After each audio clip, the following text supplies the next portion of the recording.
নমস্কার। কবি বিধানচন্দ্র হালদারের অনুগল্প সমগ্র এই বই থেকে আমি ওর পিতা চৌধুরীচরণ হালদার এই কবর এই গল্পটি পাঠ করছি। আমার মৃত্যুর জন্য ইংরাজি স্যার দায়ী।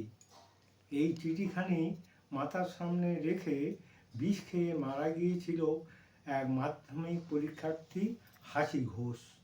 এই চিঠিখানি নিয়ে সারা রাজ্য জুড়ে তোলপাড়। স্কুলের ইংরাজি স্যারের বিরুদ্ধে তদন্তে যা জানা গেল তা শুনে আমাদের সবার চক্ষু চড়ক গাছ। মাধ্যমিকে 3 বার ফেল, উচ্চ মাধ্যমিকে 2 বার ফেল, টেনে টুনে টুকলি করে কোনো রকম ইংরাজি পাস করে বড় খুঁটির জোরে স্কুলে চাকরি পেয়েছে। হাসির মা কাঁদতে কাঁদতে জানালো, মেয়ে এসে বারবার বাড়িতে বলতো ইংরাজি স্যারের পড়ানো মাথায় ঢোকে না, এমনকি ক্লাসের কেউ কিছু বুঝতেও পারে না। ক্লাসে এসে না পড়িয়ে সারাক্ষণ মোবাইল দেখে চলে যেতেন।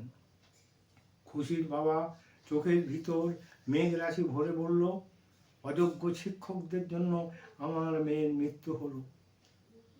পাশ থেকে বিপ্লব বিদ্যুৎ কণ্ঠে বলল, আপনারাই তো অযোগ্য শিক্ষকদের কাছে থেকে টাকার পাহাড় নিয়ে স্কুলে ঢুকিয়ে দিয়েছেন, আর যারা যোগ্য তারা গাছতলায়, পাকুড়তলায়, বেলতলায় পড়ে আছে। নিজেদের কবর নিজেরাই খুঁড়লে যা হয়। নমস্কার।